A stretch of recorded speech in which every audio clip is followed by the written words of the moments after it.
Welcome to the Bible Q&A podcast, the show that answers your questions about the Bible, Christian theology, and church history. This podcast is brought to you by Risen Ministries and Creation Today. Now here are your hosts, Tim Chaffey and Eric Hovind. Welcome to episode 9 of the Bible Q&A podcast. I got to tell you, I am excited about the questions that we're going to answer on today's podcast because one of them I had never even heard a couple of the options for answers. Was blown away when I realized, oh my goodness, the one that's the most extreme is the one that's most likely. I'll let you hear about that in just a second. Tim, how's your day been? It's been one of those crazy days, if you've ever had those before. I woke up, as soon as I came out of my room, I heard loud noise outside, and it sounded like some glass shattering, and went out there and realized we had a big ice storm, and our tree had collapsed, and part of it was lying on the van, so had to call homeowners insurance and car insurance to try to figure out who covers that, when it's something from the property that falls on the vehicle. And if you're wondering if you guys have ever had to deal with that, or you might have to in the future, homeowners does not cover the tree falling onto the vehicle. It would cover if it fell on the house or on the garage and any personal items except for the vehicle. The vehicle, all of that goes through the car insurance. Now you know. Now you know. I had the same ththing happen where a couple limbs came down on my minivan, and mine was totaled though. It was some big, giant, 18-inch diameter limbs, 2 of them at a time, that came down on my van. It was crazy. I'm just glad it was the van and not the car. So I don't know if my wife feels the same way, but I'm happy. There's one vehicle that has plenty of leg room for a guy that is 6'10", but you can't sit in the back seat behind the driver whenever this vehicle has somebody 6'10" in it. And what car is that has great leg room, Tim? Well, you keep making me taller. I'm about 6'8", 6'9". 6'11" and a half. And I don't know if somebody that size would fit in a Camaro, but 6'8" does. 6'8" does, and it's a Camaro, and he likes that for the leg room. All right. Well, what do we got today, Eric? Hey, some great questions. Jason asked, what about ethnicities and people groups as they relate to the Bible? And I think this is probably that general question along the lines of where did the different people groups, many times it's referred to as where did the races come from? So let's tackle that one first, Tim. Yeah, and you said many times it's called races. I think a lot of our listeners would know we don't really like using that term because from our worldview, if we start from Scripture, all of us go back to Adam and Eve. We're all one blood is what Acts 17 tells us. Paul tells us that. And we're all one big family. Can't say happy family because not everybody's happy, but happy. Wish it was. Yeah, me too. But it's one. We're all one blood, one human race. So there's one race. The human race is how we look at it, and that we're all related. So I think his question, how do we get these different people groups, or why do we have these different ethnicities? And those that are familiar with biblical creation and the different models that we have, for example, it answers in Genesis, where I work full time. We have what's called the 7 C's of world history. So you have creation, God creates a perfect world; corruption, Adam and Eve, Adam his sin brings corruption and death and suffering into this world. Then God judges the world with a catastrophe at the flood. The 4th C is confusion, which is at the Babel event in Genesis chapter 11. And then when you look at the next ones, it's Christ, cross, and consummation. And a lot of times Babel seems to, the confusion one, that seems kind of like a minor thing compared to the others, doesn't it, Eric, at surface level? Yes. I mean, it doesn't seem like it fits in with these big earth-shattering or, worldview-shaping events until you realize how much explanatory power it has for describing this very thing that we're talking about, as well as some other things. But so why do we have the different people groups we have? We would say that a lot of that goes right back to the Babel event. If you're not familiar with that, you have Noah and his family get off the ark. God tells them, be fruitful, multiply, fill the earth. And within a few generations, we see that the people have disobeyed. Rather than scattering and filling the earth like they're supposed to, they gather together in the plain of Shinar, and they decide to build this city and a tower whose top is in the heavens, or they want to make a name for themselves. So rather than exalting God's name, they're trying to exalt their own name. And there's a lot of theological things going on there. If you look at, let me just say this for a minute. We'll get back to Jason's question. Here you have man trying to make himself great, make his name great. And what we're going to see in that passage is that God humbles them. And in the very next chapter, God calls a guy named Abram, whom we know as Abraham. God would later change his name. And he says, Abram, come to a land that I will show you, and I will make your name great. So here we have this great picture of when we try to exalt ourselves, God humbles us. When we humble ourselves, God will lift us up. So, Eric, what does Babel have to do with the different people groups? How does that explain Jason's question? Well, I think it goes into when you separate according to families, and I was going to ask, what are the different ways that we can categorize this when we talk about people groups? Can you call them skin colors? Can you call them ethnicities? Can you call them cultures? Are there other words to describe these people groups? But when this happens at the time of Babel, when you're separated according to families, as the Bible says, you're going out, now you're going to only mix and only marry within a certain number of people. And so certain genetic traits would become predominant based on that family group. This is kind of, I say simple genetics, as simple as genetics can be. But guys like John Sanford and others have done a great job of talking about what would happen in these cultural groups, in these families as they spread out, and how certain genetic traits would become predominant over others. And help. So you're not saying that, there's one family that was really dark skinned, they moved to Africa. There was a family who was really light skinned that went to Scandinavia, and there was several families that were kind of middle brown, and they moved. They kind of hung around the Middle East or went to China or maybe all the way over to the Americas. Is that what you're saying?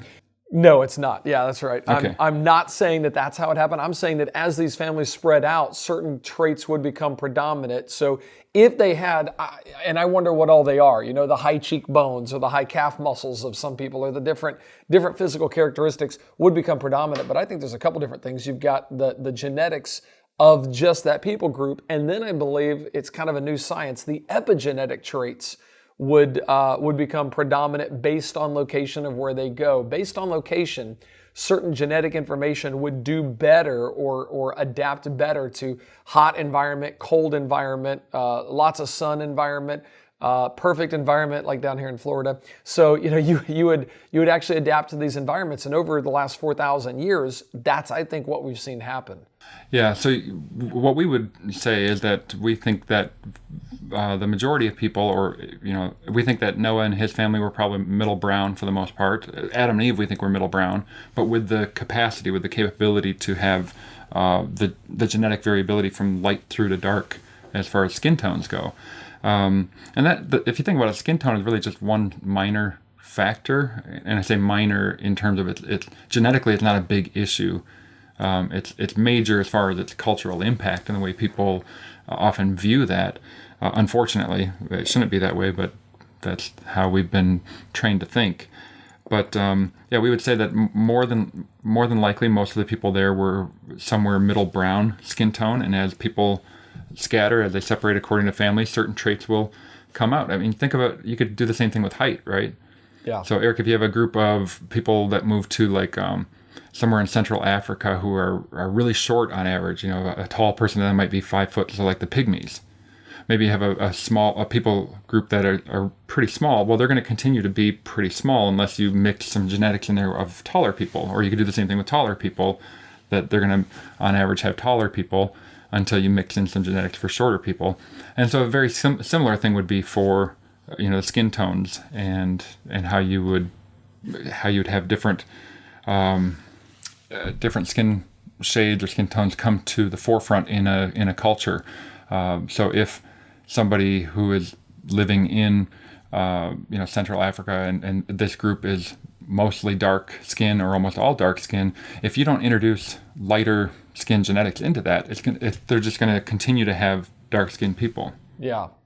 And of course, today with world travel, we are seeing more of an intermixing in things, and we're getting to watch what happens. It's kind of interesting. Oh yeah, and actually, some of the coolest things that you can ever look up, and it's unfortunate a lot of people aren't aware of this yet, but some of the coolest pictures you'll ever see, look up black and white twins.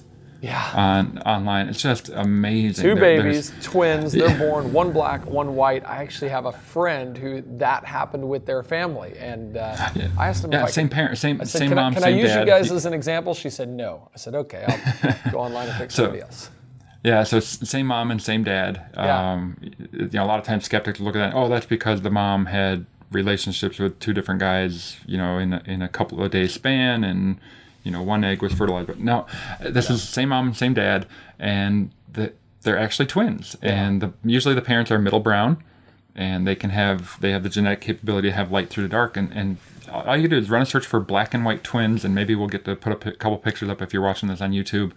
Just some extraordinary pictures. Hey, Tim, what I'm curious about, because I do like this question, but I typically hear it from kind of an agnostic perspective where they're like, oh yeah, well, where did you think if everybody came from Adam and Eve and then they all came from Noah, where did all the different they say races, where did all the races come from? And in my mind, I'm going, this is no problem if you believe in Christianity. The other options are what are the problem. I mean, if you tried to spell out real quick for everybody, what's your other option if they're not from the Tower of Babel event? Well, if they're not from that, you would have the evolutionary models, which generally you would have the out of Africa model would be the one that most people have heard of. I think in recent years that's shifting a little bit to be more out of the Middle East, but that might be more of our cultural origins rather than humanity's origins, I guess. But yeah, if you think about the evolutionary model, when they're looking in the Olduvai Gorge and the what do they call it, the cradle of civilization, or cradle of humanity, and you have these ape-like creatures or these early humans who are somewhat ape-like. They're always portrayed with what color skin, Eric? Always dark skin. They're always dark-skinned. Yep. And so that's where we came from. And as humanity evolves over the millennia, over even a few million years, you get the different skin shades from that. And they always show the evolution from ape to dark-skinned people and then gradually to light-skinned people. To me, I just look at that picture and I go, racism and the idea that we need to get rid of racism is all over out there. And I go, exactly. How are you going to do that if you keep teaching the evolution worldview, which is foundationally a racist worldview? And I put it that bluntly on purpose. It really is a racist way to look at the way things have evolved. It is, but you're not accusing every evolutionist of being a racist. No, I'm saying that what they believe, many of them won't come to that conclusion, but what they believe is the foundation for racism itself. Right. Yeah. Well, that's, and just so somebody didn't get the wrong idea, there are Christians who have been racist as well, and but the Bible does not teach that. So Christians who come to that conclusion are doing that at odds with what Scripture says, whereas an evolutionist who reaches that conclusion is doing that and being entirely consistent with the worldview. And that's why for me, this question is, every time it's asked, I go, wow, man, let's just really think about this. According to the Bible, we're all of one blood. Right. Even science today, because you were looking at the genetics of the DNA with the mitochondrial Eve, right? Yeah. Actually, what would be interesting is maybe we could show a picture from one of my colleagues, Nathaniel Jeanson, who's he's a lot smarter than me on this subject. Yes, he is. He's awesome. He's written a book called Replacing Darwin, and in there he's got an illustration talking about the Human Genome Project, where we've mapped the DNA for so many different people, and he's showing mitochondrial DNA, which is passed down through the mom, through female, and in that, when you run it back, you can see that all of humanity comes from, you ready for this, Eric? Let's hear. Three women. How many? 3. 3 women, yeah. Noah and his wife were on the ark, along with his 3 sons and their 3 wives. So there was enough genetic diversity at this point. They weren't sisters or cousins at this point. And now you have 3 women showing in the mitochondrial DNA of all women on the earth. Yeah, that's pretty interesting how well that lines up. I think they would say, based on their mutation rate, that this happened, 200,000 years ago, or the evolutionary view would say, but that's way before what the ark is supposed to be. But it's just really a difference in calibration on the clock itself. But that gets into a lot deeper than what we wanted to go today. It's really it's funny. fascinating. Every time we answer these questions, it always seems to rabbit trail to so many other things that I want to talk to you about all these. I mean, we could. Yeah, and we've got other things to cover today. So why don't we move on from this one? So if you have a rabbit trail that you want us to go on, send in your question to BQA. That's for Bible Q&A, at creationtoday.org, BQA at creationtoday.org, and we'd love to answer your question. Speaking of next question, I don't know who wrote this one in, but somebody asked the question, when were the angels created? It's a big question people have today going, all right, you got the angels had to be created at some point. Were they always existing? Were they created? Were they created during the creation week? Tim, what does the Bible say about this one? Well, the Bible doesn't give us a specific verse. It doesn't say, and on the fourth day, God made the angelic beings, or on the second day. It doesn't tell us that, but we can look at different places in Scripture that might give us some hints at giving an answer. Now, I think a lot of people just assume they were made in eternity past before God made anything else. I don't know if we can be 100% confident in ruling that out, but I'm pretty confident that we can say no, that's not the right view. There's one verse that comes to my mind that makes me go, I don't think it can be eternity past. Either. Yeah, in Exodus 20 verse 11, when God is giving the 10 commandments to Moses, and the fourth commandment is remember the Sabbath day to keep it holy, and then he goes on for a couple of verses, then he says, for in 6 days, you're going to work 6 days and rest for one, and then he says, for 6 days the Lord made the heavens, plural, the earth, the sea, and all that is in them. So everything in the heavens, the earth, the sea, were made during that 6-day creation week. The angelic beings would probably be considered to be part of the heavens, or in the heavens. They're heavenly beings. They're not in the physical realm necessarily, but in the heavenly realm. And if that was constructed during that 6-day period, then they would have been made during that time as well. So let's move forward with that as our basis. Which day would they have been made? Well, in Job 38, God starts asking Job a series of questions. Where were you, Job, when I did this, when I laid the foundation of the earth, when I did all these things? And he's talking about during creation. And he says, when I laid the foundation of the earth, and who stretched his line upon it, all these kind of things that he's talking about. And he says, when the morning stars shouted for joy, and the sons of God, when the sons of God shouted for joy, and the morning stars sang together. So there's parallelism equating sons of God with morning stars. These are angelic beings that are rejoicing when God is laying the foundations of the earth. So does that refer to day 3 when God makes the dry land appear? When the land itself is considered earth? Just like in English, where our word earth can mean the whole planet, it can mean dirt, it can mean the land. The Hebrew word eretz is the same way. It can mean the whole planet, it can mean the land, it can mean the soil itself. I'm not completely sure if it can mean the soil, but it certainly can mean the land, and it can mean the planet. I'll have to look up the other one. When God made man out of the dust of the ground, is that the similar? I'd have to look it up. I think it's a different word, but I think the ground would be the eretz, and then if you want to talk for a minute, I can pull it up and look. Well, I find it interesting, and because you were also saying that there are, when we actually define angels, the word angel simply means messenger. And we also see in heaven that there are a variety of different, throughout the Bible, there are a variety of different types of angels, types of created angelic hosts. So first of all, we know that they are spirit in nature, not physical in nature. Although we also know in the Bible that they can take on the form of matter. They can appear as a man. That happens. And what do you mean by their Bible? What do you mean by their spirit? I mean, they have some substance. They're localized to a body of some sort.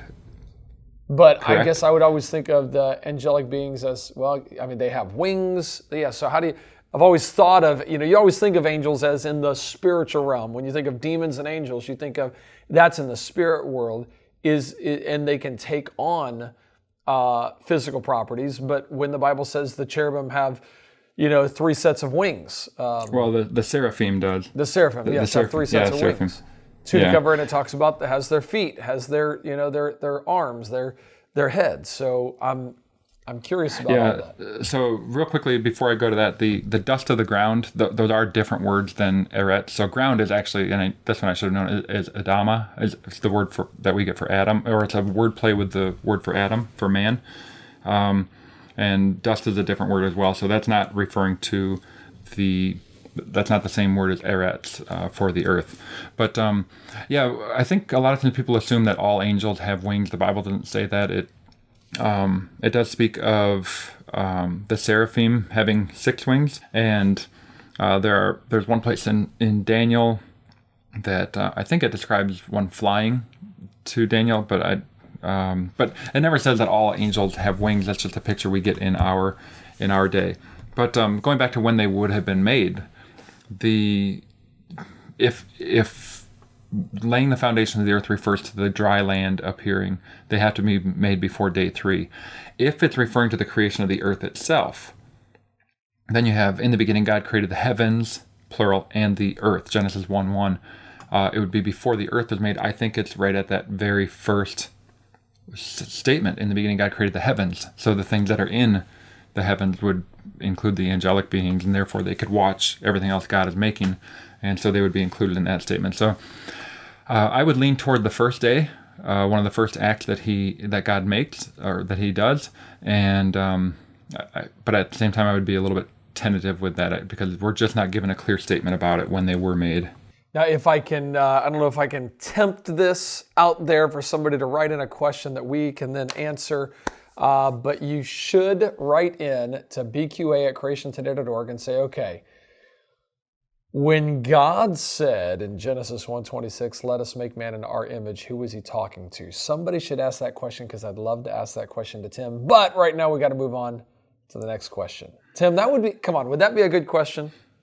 Yeah, that would be really fun, Eric. Thank you. Yes, that would be fun. No, because this whole idea, when were the angels created, that ties into so many other interesting concepts out there in the Bible. Things that some of them I've heard before, others I had not been taught, and I'm just going, wow, it's deeper, and there's more out there.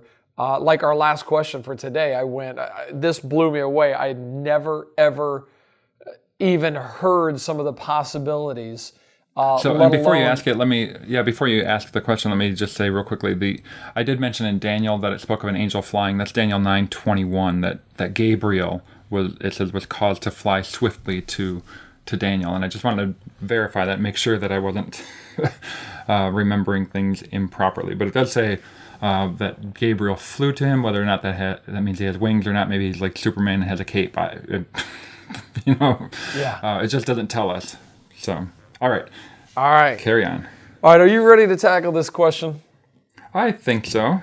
This, to me, I think we ought to set it up a little bit after we ask the question, but once we set it up, I had never heard even some of the options that are out there, so I'll let you list the options and then go through each one. I find this fascinating to learn about. It's a passage in the Bible in Genesis chapter 9, verses 18 through 29, where the Bible talks about Ham going in and seeing his father naked. Okay, so he sees his dad naked, then he goes out, and it seems like he makes fun of him or something, and he talks to his brothers about it, and they go back and cover their dad up. But then because of this, Noah curses Ham's son, Canaan. He doesn't curse Ham, he curses his son, Canaan. And wait, I thought wasn't there something called the curse of Ham in the Bible? Well, see, that's the question. So is there a curse of Ham in the Bible, first of all? No. Because there's not, is there? That's not No, there's not. And it's actually a curse on Ham's son, Canaan.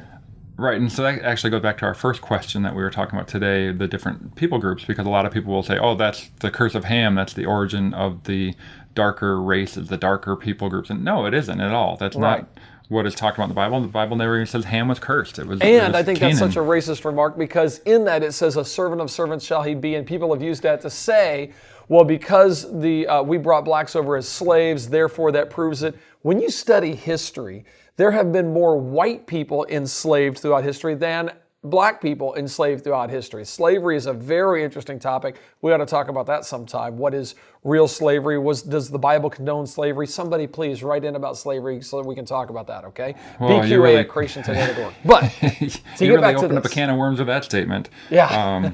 I don't know the breakdown. What I do know is that I think that slavery, the way that it was done in America is very wrong and is not biblical. Well, let's not get into that. No, I don't know how it breaks down. I just wanted to tempt it out there. These are my little teasers out there to say, hey, come on, guys, write in, because that is I did a couple different papers on slavery, and it's a very interesting topic to talk about. Yeah, I know that with the Roman Empire, about 1/4 of its population were slaves during the first century. So there was a huge amount of slavery going on in the Roman Empire, and it really wasn't based on skin color at all. It was based on the people groups that were conquered. And then throughout the centuries also, you had Islam enslaving lots of Europeans. I mean, yeah, that's where I get if you look that up, you'll find out that there were more Europeans enslaved than the total number of black people from Africa that were enslaved. And it's a fascinating look at. Yeah, but either way, it's not like it's a race. Like, oh, this was worse than the other. They're all bad. That's kind of the point. Slavery. Well, and then so does the Bible condone slavery? If slavery is wrong, why does the Bible condone it? Is what some people would say, but that gets into a whole. That's other a different subject. question. Yeah, that's a different question. All right, so let's get back to Noah and Ham and the curse on not Ham, but Canaan, and no, that was not the first black person, the mark on Canaan. So go ahead.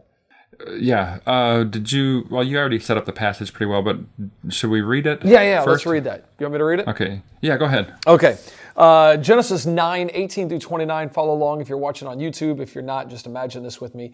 Now the sons of Noah who went out of the ark were Shem, Ham, and Japheth. And Ham was the father of Canaan. These three were the sons of Noah, and from these the whole earth was populated. And Noah began to be a farmer, and he planted a vineyard. Then he drank of the wine and was drunk, and became uncovered in his tent. And Ham, the father of Canaan, saw the nakedness of his father, and told his two brothers outside. But Shem and Japheth took a garment, laid it on both their shoulders, and went backward and covered the nakedness of their father. Their faces were turned away, and they did not see their father's nakedness. So Noah awoke from his wine and knew what his younger son had done to him. Then he said, "Cursed be Canaan, a servant of servants shall he be to his brethren." And he said, "Blessed be the Lord, the God of Shem, and may Canaan be his servant. May God enlarge Japheth, and may he dwell in the tents of Shem, and may Canaan be his servant." And Noah lived after the flood 350 years. So all the days of Noah were 950 years, and he died. All right, there's the passage. Interesting, and yet there might be so much more in this than I had ever dreamed of. Tim, take us through this. Why did God or Noah curse Canaan instead of Ham, who apparently did something to Noah? Yeah, so what did Ham do that was so bad that Noah would actually curse Canaan? That's the strange part, and that's why some of the different theories I think fall apart. So let's go through there's 4 different views that people have usually scholars have generally promoted. And just a little word of caution here for our listeners. The following discussion is probably kind of PG-13-ish because of the subject matter. PG-13. Yeah, so there's a couple of views that are you may not want your younger kids to hear. So this is your parental warning at this point. We'll try to keep the language soft, at a PG level, but there are some mature subjects. So just so you guys know, there's a little bit of warning. So the 4 different views. The first one is the voyeurism view. That is that Ham basically just saw his dad naked and then went out and told his brothers. The second one is the castration view, that Ham castrated Noah. The third one is the paternal rape view, that Ham raped his father. And the fourth one is the maternal rape or incest view, that Ham either raped his mom or had consensual relations with her. So, all right, so I got to tell you right off, Tim, when you list those 4 views, I have heard of the first one, the one where he just saw his dad and it was like a disrespect thing. And I had heard the third one as almost a homosexual type act against his father. Those are the 2 I had heard. I'd never heard of the idea that he could have castrated his dad or that he actually committed incest and had relations with his mother. So this is like, all right, you got to go into this and kind of walk us through this. Sure. Yeah, well, the first thing I think we got to do is make sure that we're not making excuses for Noah's behavior. There's some people who, Noah's a biblical hero. He is faithful. We see before the flood, he's a righteous man. He does everything God called him to do. And then after the flood, we read, okay, he gets drunk. And some Christians have been like, well, maybe he didn't know that fermentation occurred because maybe it didn't happen before the flood. Now it does for the first time. So this surprises them. We don't have to make excuses for somebody who makes mistakes because we all make mistakes. And the Bible doesn't hide the flaws of its heroes. We know about David's sins. We know about Solomon's sins. We know, we know their shortcomings because the Bible doesn't hide that from us. And really, that's a great testimony to the historicity of these events. They're not sugarcoating it like some religions might. So we don't have to come up with excuses for him. People have tried to figure out why was Noah drinking. Maybe he liked the taste of wine.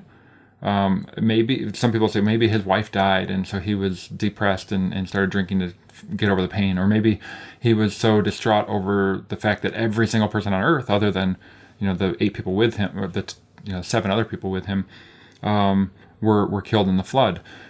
We don't know. The Bible doesn't tell us. It just tells us that he grew a vineyard and he drank from the wine and became drunk. So let's not make excuses for what happened there. You might want to speculate all you want, but it's not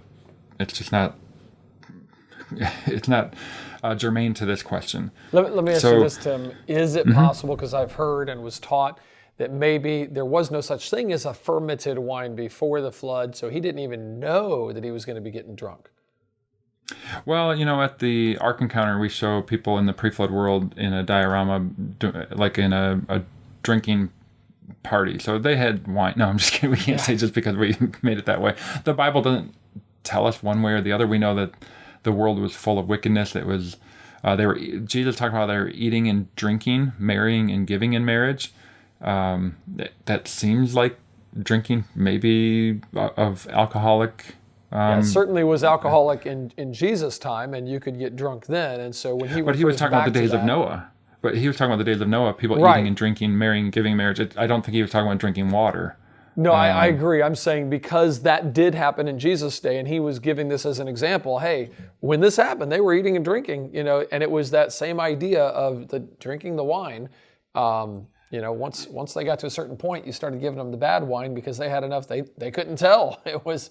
Yeah, it just doesn't. I don't think that you can make a good argument for the idea that it never fermented prior to the flood. I don't know what would be different in physics that would prevent such a thing from happening. So I think it's unnecessary for us to try to propose that. So let's go through the 4 views here real quick. Yeah. The first one, voyeurism. This is kind of the straightforward reading in English. Like Ham walks in and he sees his dad naked, and walks out and kind of tells his brothers. We don't read what he told his brothers, just that, hey, Dad's naked in the tent.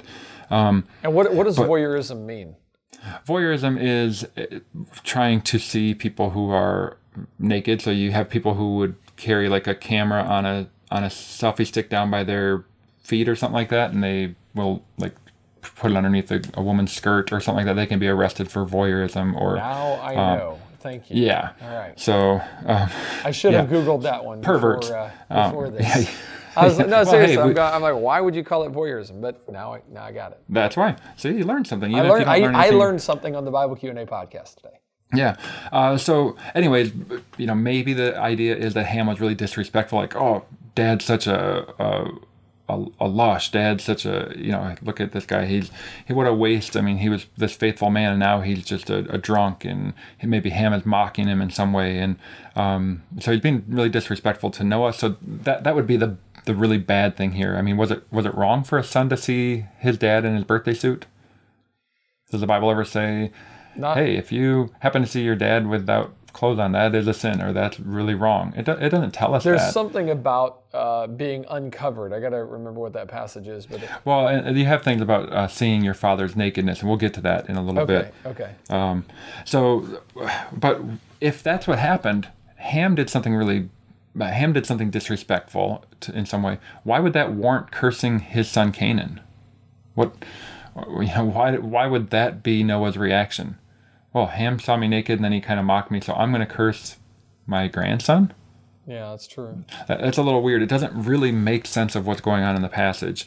The second view is the castration view, and that one seems really bizarre at first. I've never heard this.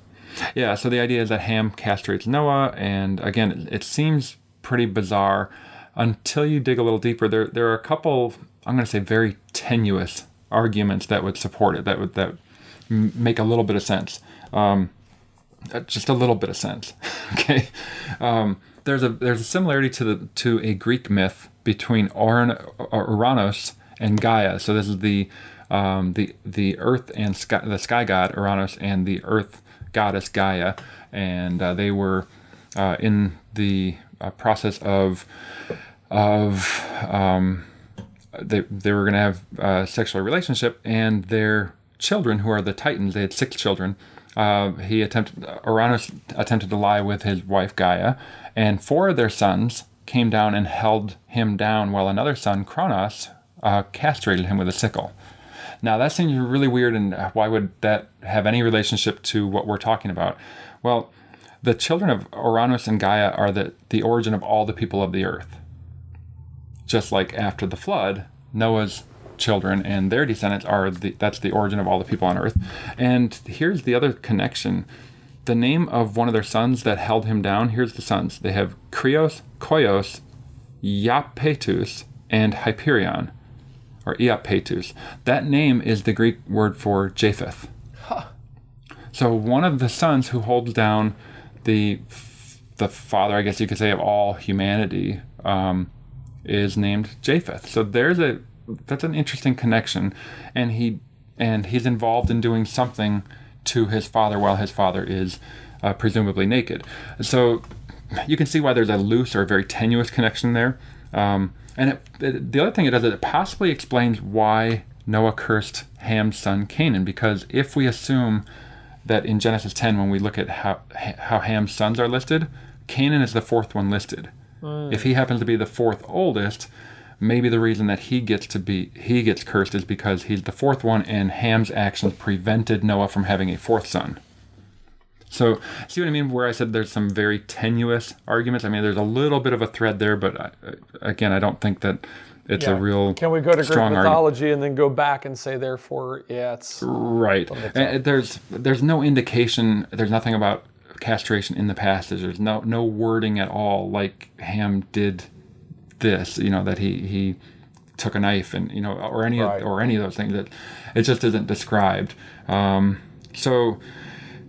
That doesn't seem to be the best argument, even though it does give a little bit of an idea why the 4th son, why Canaan gets cursed. So the third one is the paternal rape view, that Ham raped his father. This one is probably a little more popular in our day, and I think primarily because the issue of homosexuality has really gone to the forefront in our culture, and that's a different issue as well. But it's probably the most disturbing one if you think about it, that a son would actually do that to his father. You could see why Noah would be very upset with what happened. So there's a couple of arguments that people use. In Leviticus 20, it uses the idea of seeing a person's nakedness. That's an idiom for sexual activity. And so Ham sees Noah lying naked. Maybe that's the similar wording that there's a sexual activity that's taking place. Genesis 9:24 talks about how Noah awoke and realized what his son had done to him, and so people would point to that and say, "Here's this is more than just looking." It's more than just looking. Ham did something to his father, and so there's that paternal rape view. Again, the problem is one of the major problems is the idiom about seeing your father's nakedness that Leviticus 20 talks about is not about having sex with your father. We'll come to that in just a little bit. But the other problem is, why curse Canaan? Again, why does Canaan bear the brunt of something that his father would have done to his grandfather? It doesn't make any connection. There's no sense in Noah waking up and saying, Ham, because you did this awful, terrible thing to me, your fourth son Canaan, I'm going to curse him. There doesn't seem to be any connection, so I don't know why that would be the right view.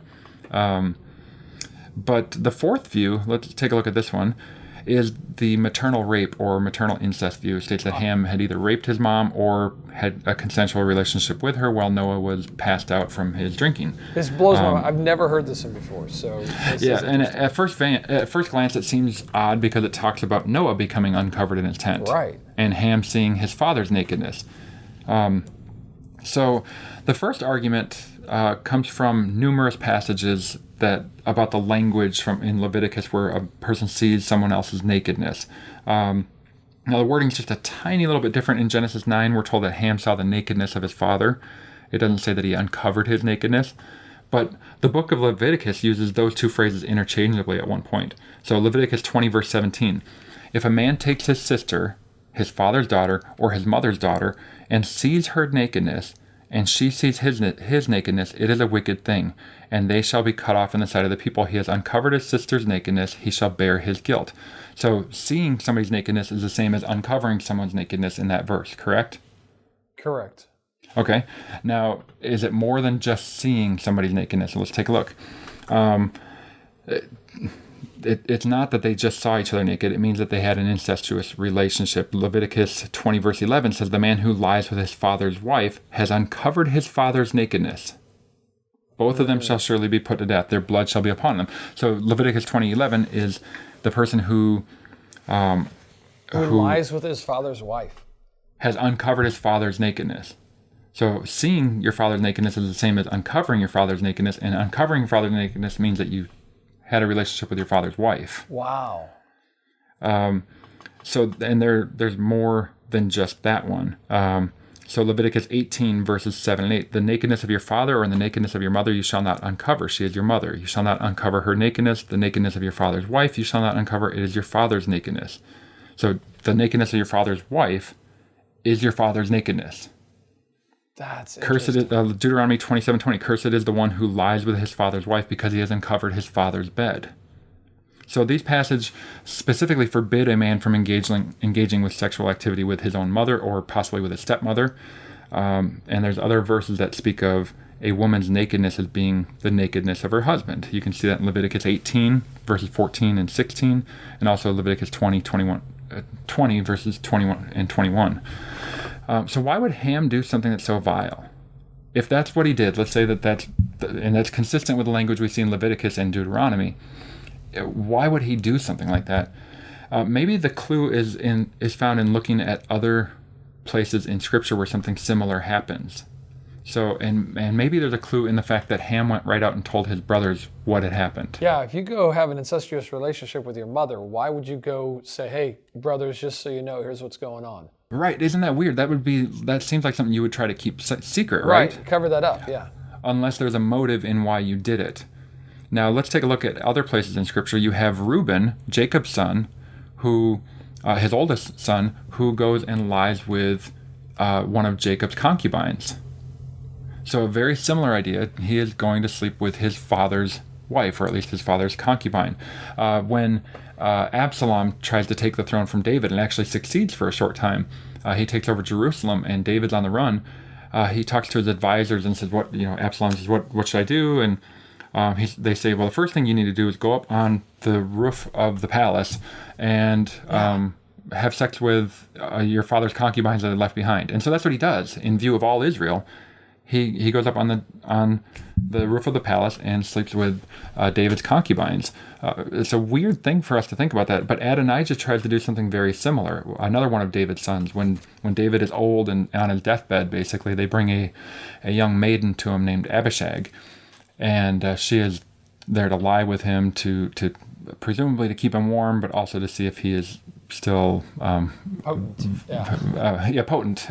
Maybe we could say, and it tells us that he's not. The king did not lie with her. But what happens next is the interesting part and why it's relevant to what we're talking about. You have so when David's just about to die, Adonijah tries to take the throne. He tries to make himself king, and so he brings all these advisors off to the outside of the city, and they're throwing this festival where they're going to call him king.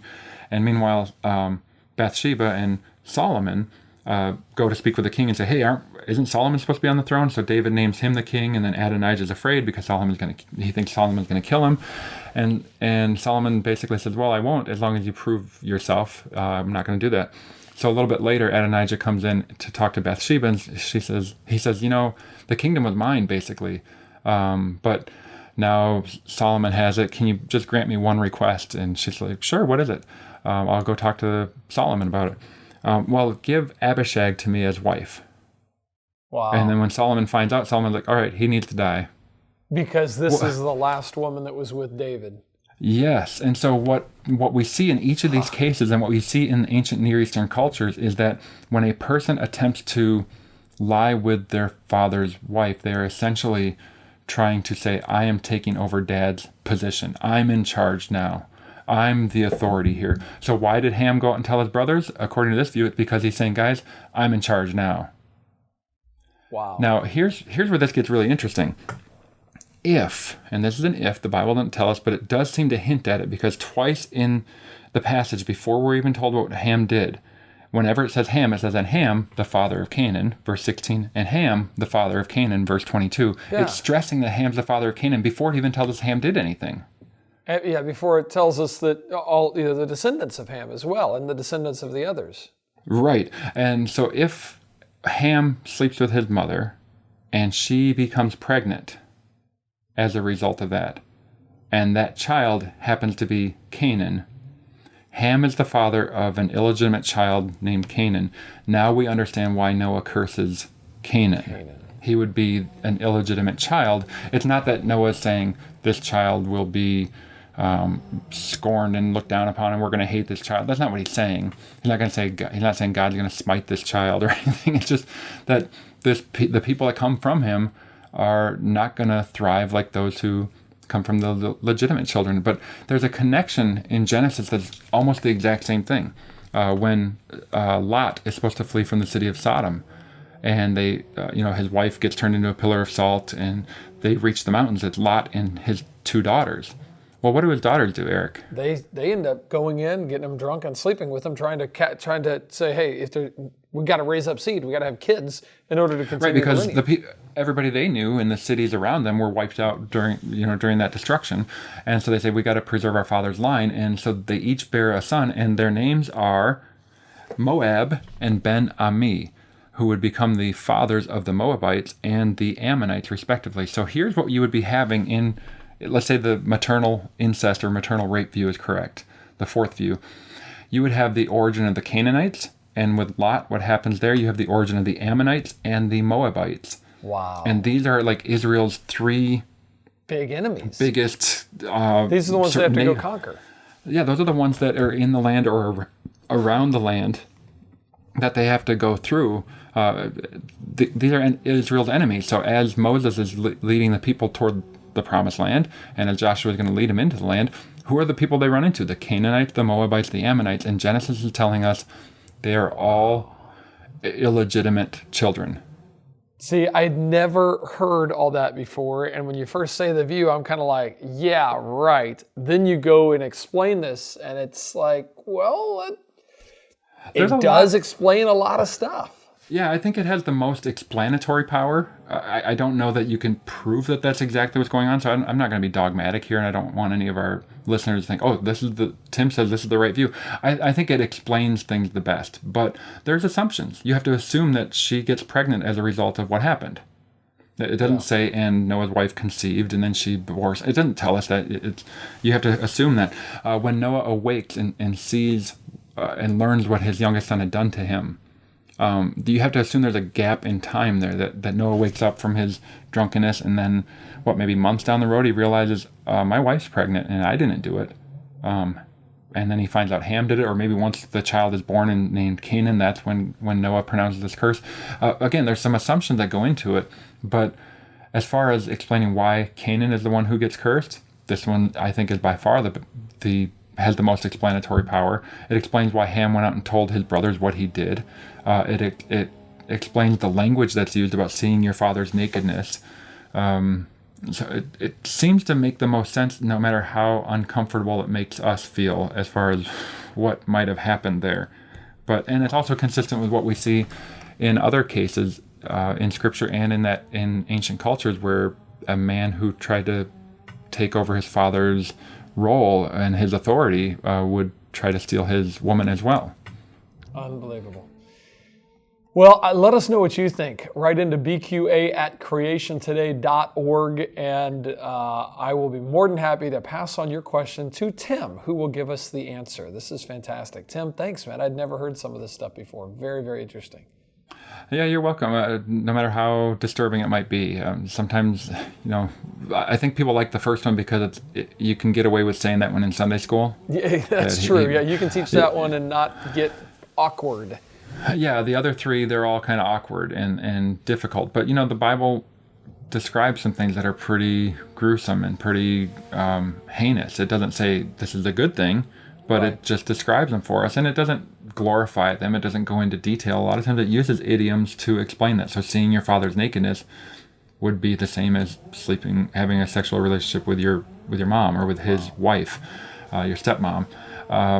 And so no, the Bible is not condoning that just because it talks about right. it. Okay. Exactly. That's the point. Yeah. That what Ham did was wrong. On all four views, they would say what Ham did was wrong.